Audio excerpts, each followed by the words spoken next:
All right, it's your boy Taco Phil here. I want to answer this question I get a lot. Uh, I typically get, should I leave my current job, either in transportation or doing something else, and consider becoming a motor coach operator, whether you're working for Greyhound or working for Flexbus, Megabus, Lexbus. There's a lot of Peter Pan. There are a lot of big charter companies out there, and they're pretty much all doing the same thing. So when I think of this concept, I think of asking myself four questions before I consider leaving my previous job to become a motor coach operator. Uh, am I looking for a job? Am I looking for a career? Am I looking for a lifestyle? And what is my minimum, and this is the important one, standard of living? You know, I was watching one of my favorite aviation videos is this guy named Captain Rob, and he talks about, why there are people who have pretty prestigious careers, jobs that a lot of people want, but yet a lot of people aren't filling those jobs. For example, becoming a pilot. Well, he had a great breakdown of where he was talking about how people wanted to be pilots, people wanted to work in these careers, but the biggest problem was due to pay, standard of living, just the situations that were happening. People didn't want to be in those jobs anymore. So you were having more and more people abandoning those jobs. And when it comes to being a motor coach for big companies, companies like Greyhound, that's a big deal. A lot of people, they're making good money. They're buying houses. They have, union, they have health insurance, they have, life insurance. They have a lot of really good benefits, but the standard of living is just so poor that they just don't want to deal with that anymore. So you got to question, what you can deal with. And a lot of people who ask me this question are coming from transit jobs. That's one of the big ones I get. It's transit jobs and truck drivers. So as far as transit jobs go, when it comes to working for certain transit job companies, the base pay is around the same for a lot of companies, especially if you're in a place, big city like Los Angeles or stuff like that. A bus driver can make $21 an hour or up to $30 an hour in some of these cities. And you're going to be making that same pay at Greyhound or at a lot of these other motor coach companies. The big difference is with the fact that you're spending a lot more time on the road and a lot more time away from home. They pay a lot of incentives. So because of those incentives, you're going to be making a lot more money. Sure, where, a bus driver working in the city of Carson may be making, let's say, $600-700 a week. The Greyhound driver was doing those same hours and staying locally would be making that same $600-700 a week. But because you start adding second rest, you start adding longer routes that are multi-day routes, then he starts jumping to making 1,000 up to, like, I think starting off I've had checks that were as high as like $1,600 a week, all because of all the extra pays from the extra work that I did and the extra situations that I was in. But then it goes back to standard of living. So I'm making that extra pay because my standard of living is a lot lower. I'm away from family, I'm away from friends, I'm away from my home.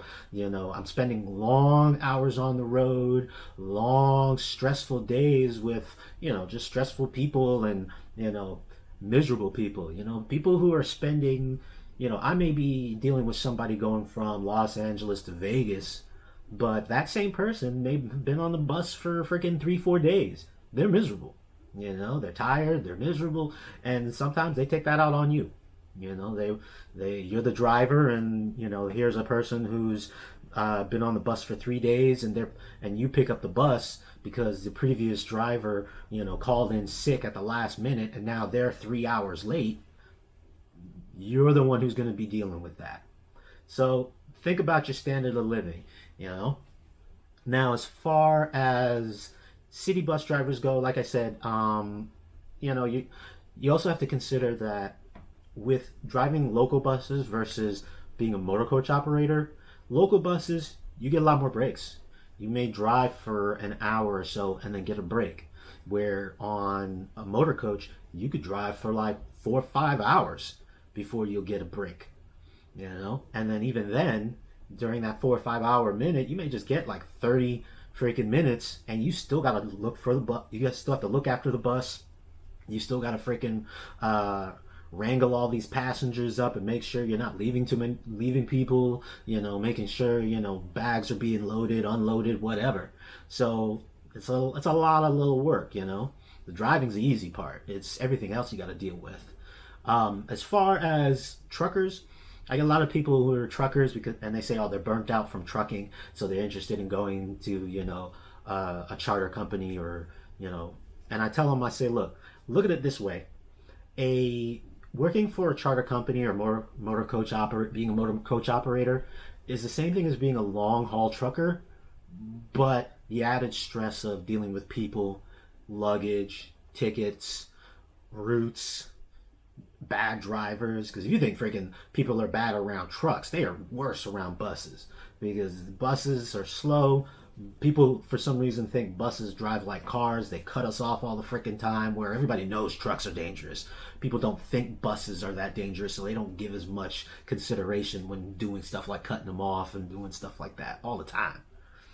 So if you're a long haul trucker, or you're a trucker and you just do local routes, you got to think of being a motor coach operator as being a long haul trucker with passengers, and if you're burnt out, trust me, if you're burnt out from long haul trucking, you're going to get burnt out from being a long haul bus driver.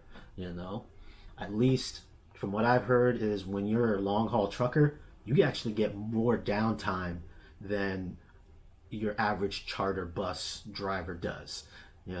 So be aware of that.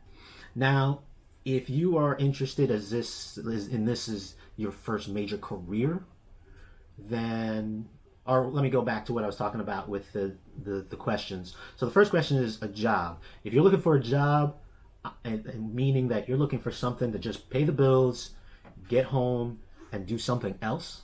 Let's say you're going to school. Let's say you're training to, get that ideal job that you want. Don't do it. It eats up way too much time. It eats up way too much of your life for you to just consider it a job. Are you looking for a career? Now, with a career, it's kind of iffy. You can live off of, being a motor coach operator. There are plenty of people who live, they have homes, they have families, they got big bills, they have multiple cars, they make good money. But the problem with the career thing is, do you want to be pretty much in the same job for the majority of your life? A lot of people, when I think of careers, I think of upward mobility. I think of, maybe going into management. Honestly, very few drivers, very few managers, actually, I should say, very few managers at like Greyhound and a lot of these charter companies that I've met were actually previous drivers. There are a good number of them, but most of them, they came from management or business backgrounds, So if you're thinking as a career, it really depends on what kind of career you're looking for. If you're looking for a nice simple career that can pay well, that is a relatively easy job, relatively easy career, sure, go for it. If you're looking to be a CEO someday, I'd probably look somewhere else or consider coming into the company in a management position. So that's one way to look at it. The next thing is lifestyle. Unlike working for a city company, working for a local company, being a motor coach operator is a lifestyle. You are going to have plenty of sleepless nights. You're going to have plenty of multiple days in which you are operating on minimal sleep and having to deal with a lot of shit. You're going to be dealing with broke down buses. You're going to be dealing with drunk, high, agitated passengers. You're going to be living out of, a large portion of your life out of a small bag in hotel rooms. It's like, yeah, so you gotta really look at it that way. If you're okay with that kind of lifestyle, And a lot of jobs, they are okay. They're very, you can be, it can be very prestigious to have that kind of lifestyle, to kind of always be on the go. And I enjoyed that aspect about it, when I did it a lot, was the aspect of, I could be somewhere else next week. I could be in some other state or some other city, or driving some bus through the woods, through the desert, by the beach. So if you're about that lifestyle, sure, it's definitely something that could interest you. But if you're not about that lifestyle, if you're starting a family, if you have to be home, every other day or every day, you have little children that, either it's hard for them to be watched, or, you just need a lot more interactivity in that kind of life, I probably wouldn't consider it. I would consider looking somewhere else. And like I said, there are plenty of local jobs driving buses that will fulfill that.